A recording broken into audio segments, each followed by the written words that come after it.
સતલાસના જીવનધરા ચોકડી પર રક્ષાબંધન પર્વ, રાખડી વગેરે વેચાણ વિતરણ સ્ટોલનું ઉદ્ઘાટન કરાયું. મિશન મંગલમની બહેનો દ્વારા વ્યાજબી ભાવે લોકોને વસ્તુ મળે અને બહેનોને રોજી મળે તેવું આયોજન કરાયું હતું. સતલાસના ટીડીઓ દ્રષ્ટિબેન ચૌધરી સહિત જિલ્લા સદસ્ય કુલદીપસિંહ ચૌહાણ અને તાલુકા ભાજપના પ્રમુખ વિરેન્દ્રસિંહ ચૌહાણ સહિત મહિલા અગ્રણી મોંઘીબેન ચૌધરી સહિત દીપકભાઈ પટેલની હાજરીમાં રિબિન કાપી ખુલ્લા મૂકવામાં આવ્યા. તારીખ 8/4/2025ના રોજ સવારે 11 કલાકે સતલાસના ચોકડી ઉપર સખી મંડળની બહેનો દ્વારા રાખડીના સ્ટોલનું ઓપનિંગ રાખેલ હતું.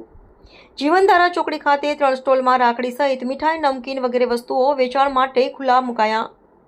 સતલાસના તાલુકા ભાજપના પ્રમુખ વિરેન્દ્રસિંહ ચૌહાણ સહિત કુલદીપસિંહ ચૌહાણ સહિત ટીડીઓ દ્રષ્ટિબેન ચૌધરી સહિત મોંઘીબેન સહિત આગેવાનોએ પણ ખરીદી કરી હતી. મોટી સંખ્યામાં સખી મંડળની બહેનો હાજરી આપવામાં આવી હતી. રિપોર્ટર અલ્પેશ રાવલ, મહેસાણા.